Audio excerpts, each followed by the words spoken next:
Vamos ler aqui. Mateus 9, 29. Vamos ler junto? Vamos lá.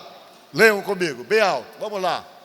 Respondeu-lhes: esta casta não pode sair senão por meio de oração e jejum. Pronto. Isso aí todo mundo já sabe, né? Eu vou falar de novo sobre isso para poder você entender qual é a finalidade de um jejum. Vejam bem, o mundo que nós estamos vivendo, ele é um mundo físico, mas a Bíblia deixa claro que é um mundo espiritual também. Ele é um mundo espiritual. Só que você e eu vivemos num mundo totalmente físico. Essa é a nossa dimensão, a dimensão que nós estamos vivendo. Só que essa dimensão espiritual, quando ela invade essa dimensão que nós estamos aqui, nós percebemos que a vida é muito mais do que essa vida de rotina, essa vida perceptível que nós temos, essa vida natural, que é a vida que nós temos, onde eu consigo ver você, onde você me vê, e realmente isso é tudo que nós estamos presos e totalmente limitados aqui nessa dimensão. Só que o mundo espiritual existe. E esse mundo espiritual, aqui e ali, ele se manifesta no meio da gente. Ele não somente se manifesta no meio da gente, mas como eles têm uma certa influência que determina muita coisa no mundo material ou no mundo físico. É algo tão claro que Jesus pede constantemente para nós estarmos com Ele, para nós vivermos com Ele. Se o mundo espiritual não existisse, a palavra de Deus não estava nos advertindo, Jesus Cristo falando sobre proteção, e a própria Bíblia fala constantemente para você sobre proteção contra o mundo invisível, contra a peste perniciosa, contra a coisa que você não vê. A Bíblia fala, Deus não estaria preocupado em dizer para você, como está no Salmo, que Ele mandaria anjos para te guardarem, para te protegerem. Proteger do quê? Por que Ele manda anjo? Você nem vê o anjo, mas a Bíblia diz que o anjo está ali, numa dimensão que você não vê, porque eles são enviados para exercer proteção para você, é o que diz a Bíblia. Está lá. Eu não te dei o verso, não foi, mas está lá. Que o anjo do Senhor se acampa ao derredor dos que o temem. Quando foi que você viu um anjo junto com você? Para te guardar, para te proteger? Tenho certeza que nenhuma vez. E se você vê, você se assusta. Porque o mundo é espiritual, você tem o impacto com uma visão espiritual de um anjo, você vai se abalar, vai se assustar, por quê? Porque tudo aquilo que vem de uma outra dimensão, que é espiritual, que chega até você, você que vive no mundo físico, você vai ser impactado. Como foi Daniel, depois do jejum, quando o anjo apareceu para ele, que a Bíblia diz que ele caiu, ficou todo trêmulo. Então, se Deus está preocupado em mandar anjos, se subentende que Ele precisa nos proteger de alguma coisa que somente um anjo que é espiritual pode estar ali presente para se acampar ao nosso derredor, para viver em nossa volta. Mas você não vê. Por que você não vê? Porque está no mundo espiritual. E o que existe no mundo espiritual não é só coisa boa. A Bíblia diz que existe no mundo espiritual demônios também. Existem demônios, diz a Bíblia. E demônio não é coisa boa. Baseado pela Bíblia, demônio é uma verdadeira oposição a Deus. Que vem para atrapalhar, que vem para nos atingir. E basicamente a preocupação de colocar Deus, anjos em nossa volta, está diretamente ligado ao fato de nos proteger exatamente dessas forças espirituais que são poderosas e que atacam. Elas são tão fortes que o apóstolo São Paulo chegou a fazer um comentário dizendo, olha, a nossa luta não é contra a carne, não é contra o sangue, mas são contra potestades espirituais nas regiões celestes, são contra seres espirituais, disse ele. São forças tão poderosas que você tem que dar um jeito de procurar uma armadura de Deus para poder resistir no dia mau, nos dias difíceis, falou o apóstolo São Paulo. E quando você começa a ouvir essas coisas, você começa a entender que o mundo não é só isso que é a percepção dos teus olhos. Existe o lado espiritual. que trabalha com as coisas espirituais para gerar limitações no mundo físico que nós estamos. Existe feitiçaria, existe ataque, pessoas sofrendo porque foram atacadas por feitiçaria. E essa feitiçaria é trabalhada no mundo espiritual para atingir uma pessoa. E existe todo o poder do mal. A prova está exatamente nessa passagem da Bíblia, que é uma passagem muito conhecida da libertação de um rapaz que estava oprimido por forças espirituais. O problema dele era problema espiritual. Era alguma coisa que precisava ser combatido no campo espiritual. Se não fosse combatido no campo espiritual, ninguém teria condições de fazer nada no meio físico com respeito ao problema que ele estava passando. E o que era que ele estava passando? Vivendo um momento de opressão maligna. Como era essa opressão maligna? Diz a Bíblia nesse texto que ele estava oprimido por um demônio que procurava matá-lo. Um espírito maligno que estava tentando tirar a vida dele.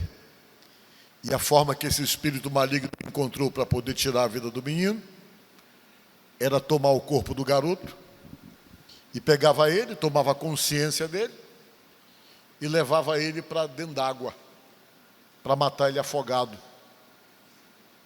E diz a palavra que quando não levava para a água, levava ele para o fogo.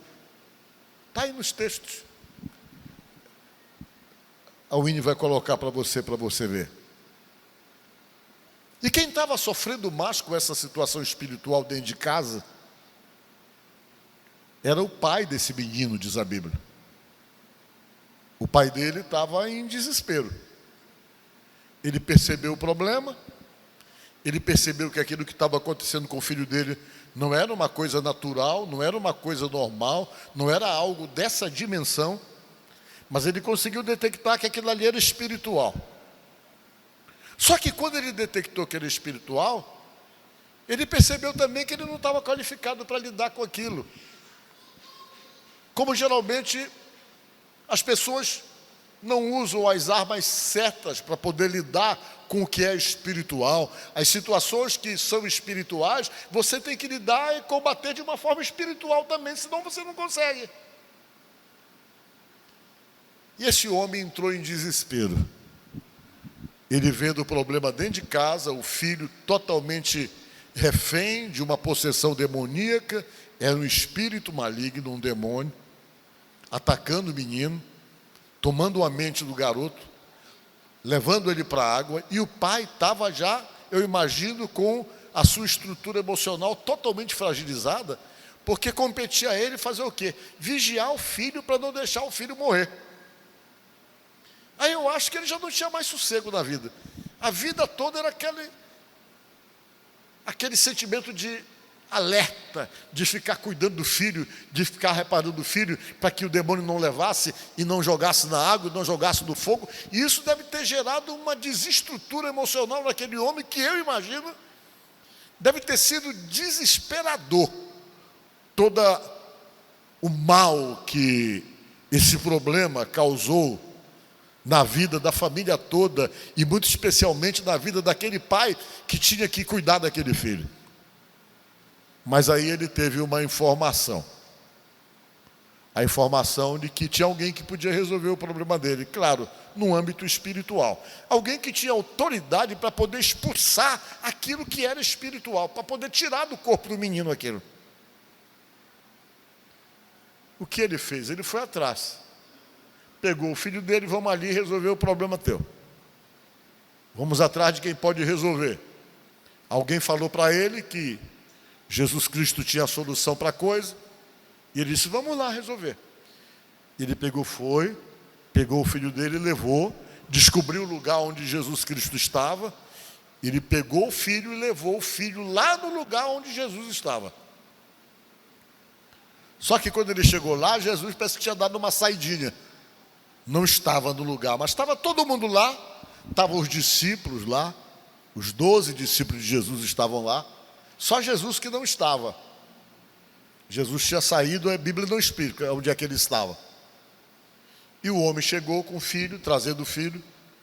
E quando ele trouxe o filho, ele explicou: olha, isso aqui é meu filho. Está acontecendo com ele isso, assim. E falou a situação. E pediu ajuda. Tem compaixão de nós e ajuda-nos. Ele contou a história. Nos ajuda, pediu para os discípulos. Os discípulos estavam acostumados a lidar com aquilo. Eles viram Jesus libertar pessoas muitas vezes. Eles viram Jesus curar pessoas muitas vezes. Para eles aquilo ali era uma rotina. Expulsar demônio, expulsar coisa ruim da vida das pessoas, libertar pessoas de opressão espiritual maligna. Isso aí já era uma rotina na vida dos discípulos, porque Jesus mesmo os comissionou para poder fazer isso, ungindo as pessoas com óleo. Tem um texto aí que é Marcos, eu acho que é Marcos 6,13, né? É Marcos 6,13, explica que eles já faziam isso. Eles já combatiam no âmbito espiritual, os discípulos já tinham autorização para isso. Eu acho que é Marcos 6,13 mesmo. Está vendo que eles faziam já? Expeliam muitos demônios e curavam os numerosos enfermos, ungindo com o quê? Digam-me alto. Com óleo.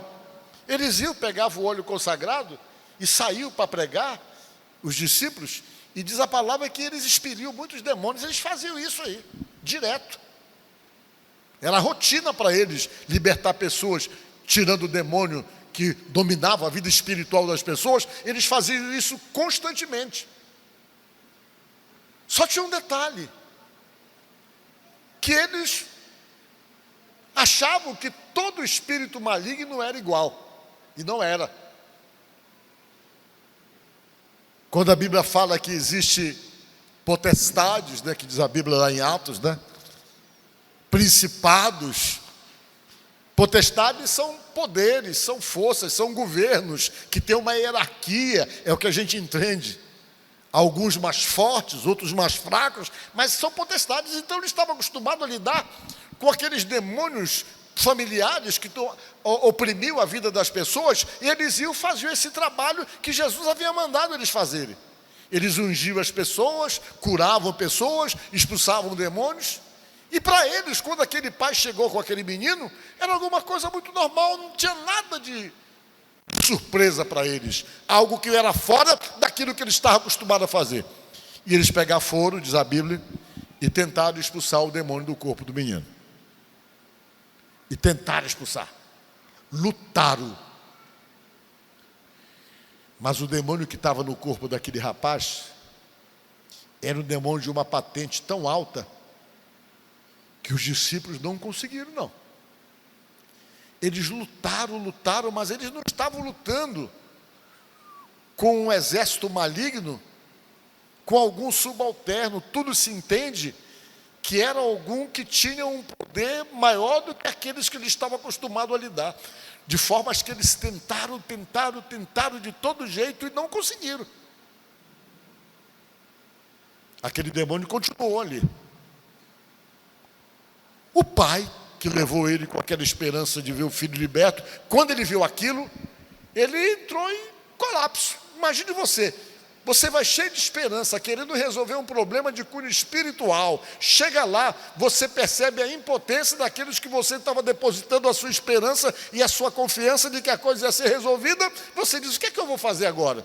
Se eles não estão conseguindo resolver o problema, se eles que são discípulos do homem, que lidam com o espiritual, não estão conseguindo resolver o problema do meu filho. O homem entrou em desespero. E diz a palavra que ele viu que os discípulos não conseguiram fazer nada. Não demorou muito e Jesus chegou, diz a palavra de Deus. Jesus chegou no local, no ambiente, ele viu Jesus, ele, aquele ali que é o chefe, deve ter falado para ele. Ele pegou, foi lá e falou com Jesus. Diz a Bíblia que ele chegou: Senhor, eu trouxe o meu filho, que está terrivelmente endemoniado, ele falou. Mas os teus discípulos não conseguiram fazer nada, disse. mas se o senhor pode fazer alguma coisa, eu estou lhe pedindo ajuda. O pai falou para Jesus: se o senhor pode, faça alguma coisa. Aí Jesus parou e disse aquela palavra que todo mundo conhece, dizendo assim: se tu podes, não, se tu crê, porque tudo é possível para aquele que crê. Diga glória a Deus. Vamos ver o verso, só para a gente, veja o verso 22.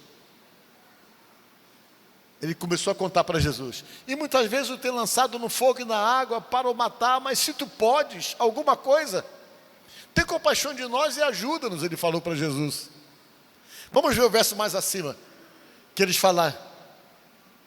Jesus perguntou há quanto tempo aquilo acontecia no rapaz. Ele falou: olha, está acontecendo desde a infância. Desde a infância que ele tem esse problema, desse espírito que pega ele para matar ele. Aí ele pega, vai e diz para Jesus, né? Olha só, e muitas vezes o tem lançado no fogo e na água para o matar. Mas se tu podes alguma coisa, tem compaixão de nós e ajuda-nos. Aí Jesus respondeu, verso 23, ao que lhe respondeu Jesus: se podes, tudo é possível ao que crê. Jesus. O homem ficou assim, ouvindo aquela palavra. Ele percebeu que ele precisava de fé para poder lidar com aquilo ali. E ele percebeu que a fé dele não era suficiente. Olha o que ele falou no verso seguinte: imediatamente o pai do menino exclamou com lágrimas. Ele já falou chorando para Jesus: eu creio. Ele falou para Jesus: eu acredito no Senhor. Ele falou para Jesus: mas me ajuda na minha falta de fé, na minha pouca fé. Talvez eu não tenha fé suficiente para ver um milagre, uma libertação dessa magnitude, mas eu peço ajuda para o Senhor. Eu creio, mas eu quero que o Senhor me ajude na minha fé, que ela não é suficiente, e eu quero ver meu filho liberto. Quando ele se submeteu a Jesus, a Bíblia conta que Jesus foi lá e expulsou o demônio do menino. Diz a palavra que o menino ficou que nem morto no chão, o rapaz. Todo mundo falando: ah, Jesus matou o garoto, matou o rapaz. E Jesus foi lá, despertou o rapaz, levantou ele, diz a palavra de Deus, e depois que o levantou, ele devolveu o garoto para o pai dele, já totalmente livre daquela possessão espiritual maligna. Diga glória a Deus. Foi embora o problema. Quando foi expulso, aquilo saiu. Quando você para pensar nisso, baseado no que está na Bíblia, existem muitas coisas, às vezes, na vida da gente que pode ser uma obra maligna. Pode ser uma força maligna. E quando existe algum problema na vida da gente, ou alguma situação, que já não é mais uma coisa natural, que já é alguma coisa alimentada por forças espirituais, como era esse caso. Esse problema não era um problema de doença, era um problema de possessão, era um problema que se refletia na vida do rapaz como uma ação maligna. Fica claro então que isso tem poder espiritual, e não é diferente. Muitas coisas na vida da gente pode estar diretamente ligado a uma ação espiritual maligna, é a Bíblia que diz isso. E quando há uma ação espiritual maligna, você tem que combater. É aquilo que eu falei para vocês. A Bíblia separa as duas coisas. A Bíblia diz que uma coisa é doença, outra coisa é enfermidade. A Bíblia separa. Quando alguém estava doente, Jesus Cristo curava a pessoa. Quando alguém estava enfermo, Jesus expulsava a enfermidade. Pode acompanhar e ler na Bíblia isso. Veja o caso da mulher que era encurvada, que a Bíblia diz que ela andava encurvada há 18 anos. Que Jesus olhou ela quando ela entrou na sinagoga. Diz a palavra de Deus que quando Jesus olhou aquela mulher entrando encurvada, na mesma hora ele percebeu que era um espírito de enfermidade. Está lá na Bíblia. Ele classificou o problema dela como espírito de enfermidade. Em outras palavras, o problema era espiritual, era um demônio de doença. E como era um demônio de doença, diz a Bíblia que ele não foi lá orar para que ela ficasse curada. Ele não fez isso. Ele percebeu que aquilo que estava nela precisava ser tirado. E diz a Bíblia que ele expulsou, que ele repreendeu o espírito de enfermidade. Quando ele repreendeu o espírito de enfermidade, a mulher que vivia encurvada há 18 anos voltou para o seu normal, todo mundo reclamou, e ele disse: como que eu não poderia libertar essa mulher? Que há 18 anos Satanás trazia ela presa. Está lá no texto da Bíblia. Provando que são coisas espirituais, malignas. Talvez ela estava tratando com uma doença e o problema era espiritual. Como era o caso desse rapaz. Jesus não orou para ele ficar curado. Jesus foi lá e expulsou. Quando Jesus expulsou, o menino voltou ao normal. Então tem muita coisa que a gente tem que expulsar. Tem muita coisa que nem cabe oração. Cabe a autoridade de cristão e dizer: eu repreendo em nome de Jesus. Tem coisa que não adianta você orar, você tem que combater. Como fez Jesus, combateu aquela situação, repreendendo. Muita coisa, às vezes a gente tem que se preparar para fazer isso. Tem coisas que são estranhas na vida da gente, que você às vezes não dá uma conotação espiritual, e às vezes aquilo é espiritual. Por quê? Porque hoje se entende que tem espírito maligno para todo tipo de maldade. Existe demônio que faz a pessoa beber até morrer.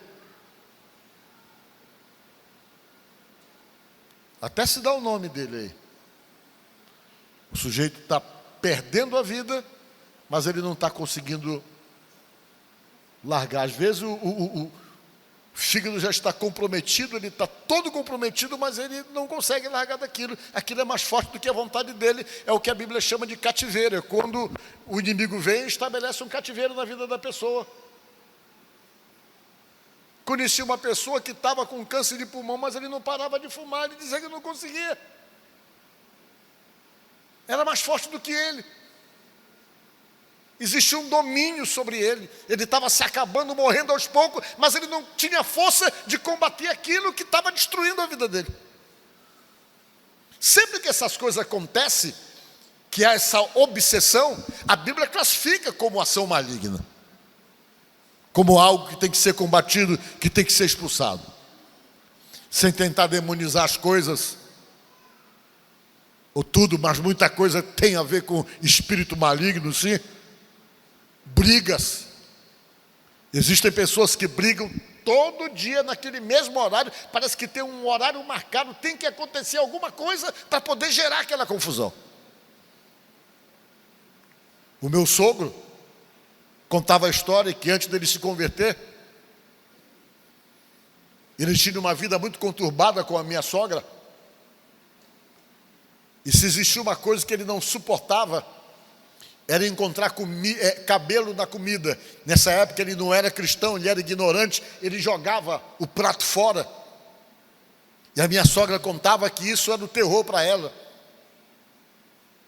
Ela fazia todo mundo que trabalhava na casa dela colocar uma coisa na cabeça, ninguém entrava na cozinha sem ter alguma coisa para poder cobrir os cabelos. Eles tinham o maior cuidado, porque sabiam da neura que ele tinha quando via um cabelo na comida. Ele era muito grosseiro, muito ignorante, e ela fazia de tudo e revistava tudo, tinha o maior cuidado. Quando ele sentava na mesa, que ele ia tomar sopa, que ele tomava sopa todo dia antes de almoçar, que ele botava a sopa no prato, aparecia o cabelo. E eles brigavam, viviam em crise, até se converter. Por quê? Porque espírito maligno tem esse instinto da maldade, de destruição, fazer as pessoas brigarem por nada, fazer as pessoas não se tolerarem, criarem sentimentos ruins uma com as outras. Tem muito a ver com coisa maligna isso. E diz a palavra que Jesus Cristo libertou o rapaz. Os discípulos ficaram frustrados. Pense na frustração que passou na cabeça dele. Que é isso? A gente não conseguiu, que vergonha. Que vergonha que a gente não conseguiu libertar o rapaz. Que vergonha que a gente não conseguiu repreender aquele demônio que estava no corpo do rapaz. Foi preciso Jesus chegar para repreender, porque nós não conseguimos isso. O que foi que houve? Eles estavam todos constrangidos, com vergonha, porque eles foram vencidos por um demônio que eles não conseguiram expulsar. Eles que já haviam expulsado tantos demônios. E diz a Bíblia que eles esperaram a hora certa para perguntar para Jesus. E chegou a hora certa, eles estavam tudo reunidos, vamos lá. Olha só, quando terminou todo o movimento, que acabou lá o culto, que todo mundo foi embora para casa, aí Jesus foi com os discípulos dele para a casa dele, para a casa que eles estavam. Chegaram lá na casa, quando entrou em casa, os seus discípulos lhe perguntaram em particular, os discípulos chegaram em particular para Jesus e perguntaram: por que não podemos nós expulsá-lo? Perguntaram para Jesus: Senhor, o que foi que aconteceu? Isso em off depois, que só estavam eles. Por que a gente não conseguiu expulsar aquele demônio? Qual foi o motivo pelo qual a gente não conseguiu dar libertação para aquele rapaz? Eles fizeram a pergunta para Jesus. Aí Jesus respondeu com esta palavra: esta casta, esse tipo de demônio, essa qualidade de demônio aí, disse Jesus, não pode sair senão por meio do quê? Oração e jejum. Os discípulos de Jesus não jejuavam. Vocês estão entendendo? Jesus mesmo falou que eles não iam jejuar enquanto Jesus estava com eles. Jesus falou, porque foi questionado pelos fariseus: por que os teus discípulos não jejuam? Porque eu estou com eles, Jesus falou. Mas um dia eu não vou estar mais, eles vão ter que jejuar, falou Jesus. Aí Jesus deu o quê? Deu a deixa. Explicou por que o demônio não saiu. Porque aquele tipo de demônio era um demônio que, para ser colocado para fora da vida daquele rapaz, era necessário haver da parte dos discípulos uma consagração de oração e jejum. Diga glória a Deus. É aí que entra a questão do jejum. Você está precisando orar pela tua casa para que as coisas mudem lá? A tua oração vai ficar mais forte se você fizer com jejum. O jejum não opera milagre. O jejum prepara você para a batalha. Diga glória a Deus. Por isso que Jesus jejuou.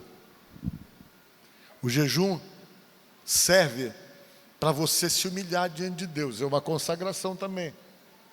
Por isso que Daniel jejuou, para obter a resposta da revelação de Deus. O jejum serve para deixar você mais forte espiritualmente. Para quê? Para poder guerrear as tuas guerras, para poder batalhar as tuas batalhas. Por que isso?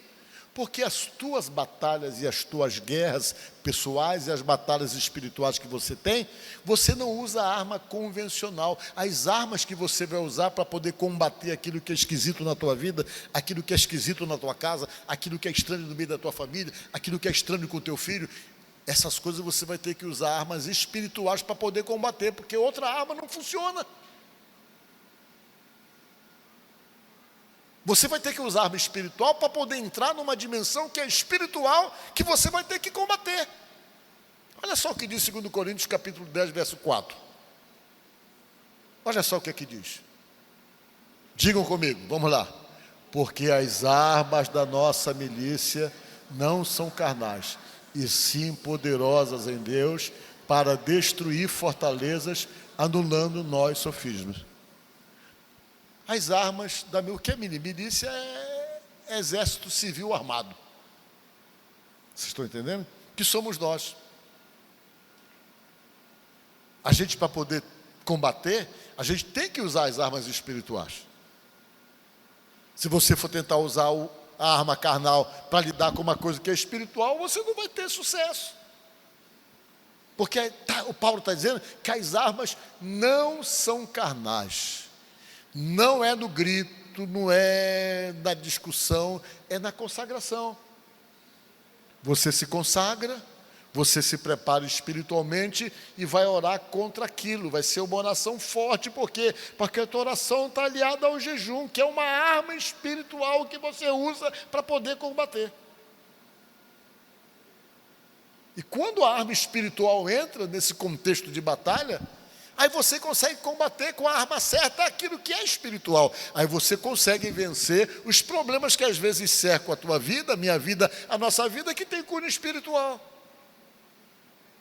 Aí você combate da maneira certa, usando as armas certas, aí você consegue obter vitória. Os discípulos precisavam ter essa arma do jejum para poder ter resolvido o problema daquele menino. Mas como eles não tinham se preparado para aquilo, eles acabaram ficando simplesmente impotentes diante de um problema que estava exigindo uma consagração espiritual para poder combater.